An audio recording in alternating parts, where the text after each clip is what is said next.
then, just like my wife said, one can help the other. Two are better than one. I think that is how it goes for me. Very good. Give it up for Bishop. Come on. Great answer. Great stuff. Great response. Bishop. Let me also add that sometimes the people that we think are spiritually mature, how we assess is different from how God looks at it. The fact that somebody can does not mean you are spiritually mature. Come on. That's good. Because charisma without character is caricature. So, if this person does not but this person desires to grow, this person may not be, yes, there's nothing wrong with being a Baptist, but there's a desire to grow, and this person has a great character. I think you should prayerfully consider marrying that person, as long as your belief system is the same. That's good. Very good. So that leads us to a continuation. Give it up for Bishop. That's a good response there as well, to bring some balance to what we just heard there earlier. I have one question I want to draw from at this moment as we're dealing with conflict agreement in marriage, conflict resolution. And I'd like to ask this specifically to you, Bishop Funke Adejumo. This is concerning spousal jealousy and competition. All right, I'm going to put you on the spot, because I know you can respond to it. I know it's just it's all it's roll out of you. Here's the question: How can one navigate when one's spouse feels overshadowed by the other's success? How can one navigate when one spouse feels overshadowed by the other's success?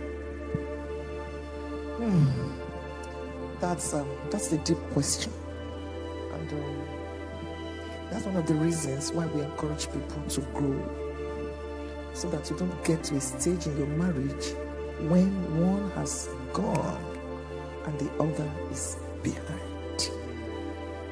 There is no way it will not affect. And that's one of the reasons also why we need to build our self-esteem.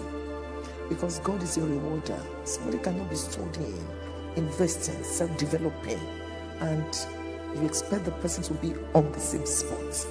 So the first answer is that you develop yourself too. The second thing is that we're different. Destinies differ. Some people are local, some are national, some are global in terms of business, ministry, destiny. If you marry your friend, there will be communication and there will be growth. And whether you like it or not, as your network increases, you will pull along your spouse. So it's not that you are in the White House by reason of destiny and nobody knows your spouse. There's no advantage that it has added to your spouse. We are all human. If we're not careful, there will be spousal jealousy and competition. So I've said two things now. You as a person, you develop yourself. Get the certificate that you may not even need. It's better to have what you don't need now than for you to need what you don't have. So that if there's an opportunity and they need someone, your spouse can say, because of proximity, oh, can we have that certificate? So keep improving and keep helping yourself. Number two, as God increases you, carry your spouse along. Make sure that your spouse is in your network, because your network is your net worth, so that one is not left behind. When the angels visited Abraham, Sarah was hiding in the tent. And the angel asked Abraham, where is Sarah, his wife? A lot of spouses are hiding in the tent. So it was Abraham that had to pull her out. So you need to stop hiding and come out. And then you that God has lifted, and you're the one, maybe you have the more money, or you have the more connection, you cannot afford to be flaunting it and be saying, is it not me that brought the money? Is it not me that brought the connection? Is it not me? You're going to kill your marriage, by that. So see it as, it's a privilege for God to use me to bring this to the table. Let's enjoy it together. And every time your spouse is feeling funny, communicate. It's important for you to explain and validate that person so that he will not be feeling left out. That's what my contribution is. Woo! Right. Excellent. Well, we're about to go into sexual intimacy, but it appears we've run out of time. Before we move on to our next top theme, question, this is the last one concerning sex and marriage, and it's concerning overcoming infidelity. I think it's a big question that will be very important for everyone to have answered. Can God restore a marriage after adultery? After a spouse has gone outside of the marriage, committed adultery, is there a possibility of restoration? Can God restore that relationship?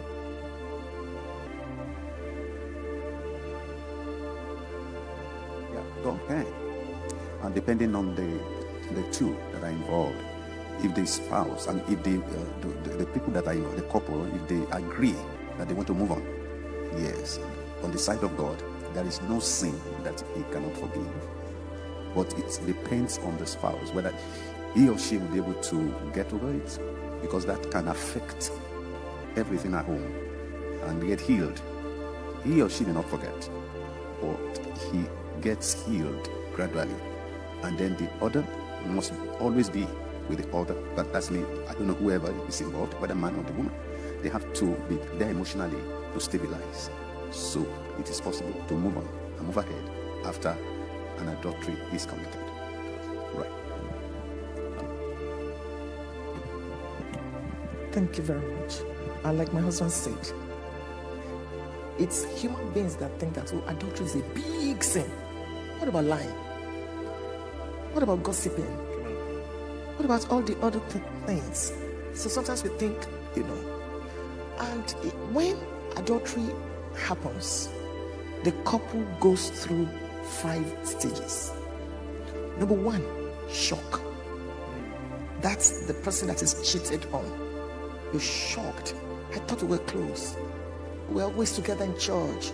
Oh, we go to the office together. Shock. Number 2 is denial. It didn't happen. I must be dreaming. Are you sure?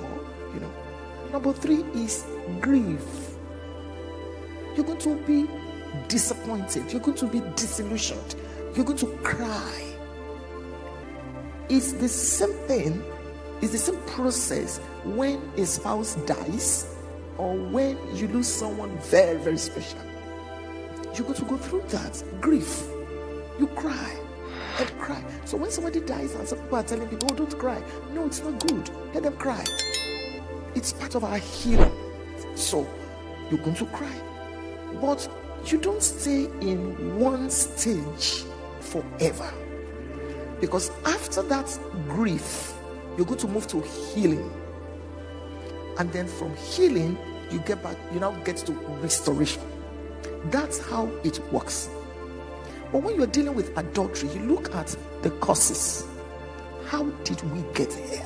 So that the mistake will not be repeated. Is there anything the man has been complaining about?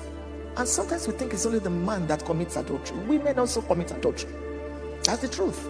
So you look at how did we get here? Where did we miss it? Number 1, is it in dressing?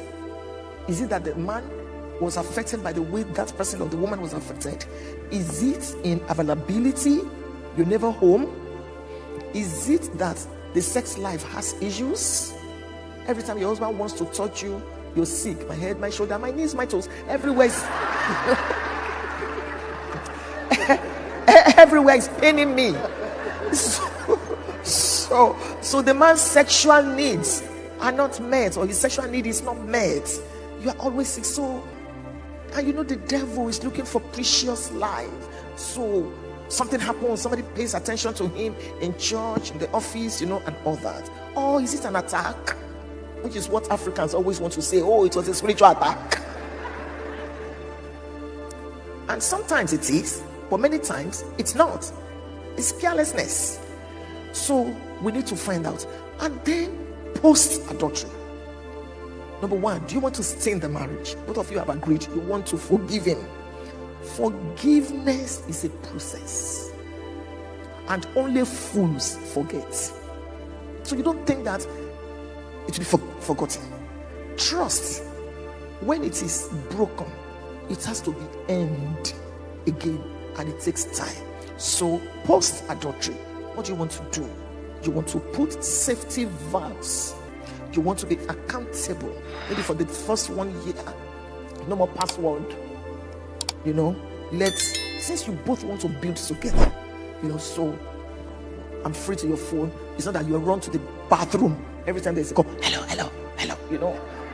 Things like that, or you quickly delete, and you want this person to still trust you. So you build. Number two, transparency. Okay, I met a lady at Walmart.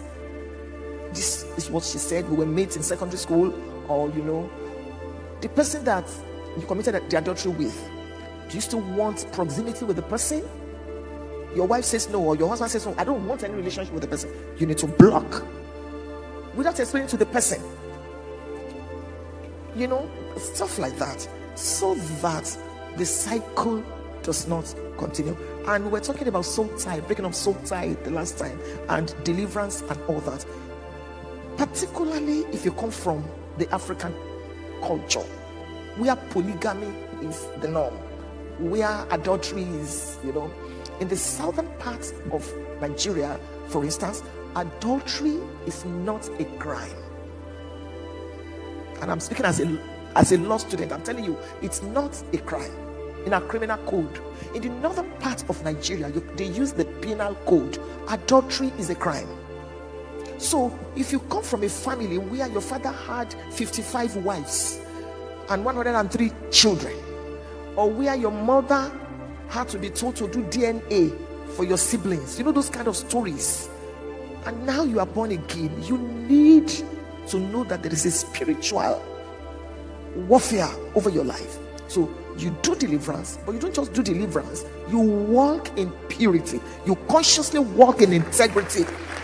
You know that it's your area of weakness. You don't have a female secretary, you don't have a female executive assistant, you don't travel with a female whatever and say, oh, it's your, because we're just praying together. No. You put, my husband will say, you plan to last, you program yourself to last. In fact, because of the anointing, virgins are attracted to you. That's what the Bible says. So you make sure that if some people need to be careful, I have to be careful doubly. Just like if you come from a poverty-stricken family, you know that you don't joke with seed sowing, you don't joke with breaking yokes, and all that. So that, and then once you also notice the trace in your children, you start early. It's a red flag. You start praying, you start talking to them, stuff like that, so that we don't perpetuate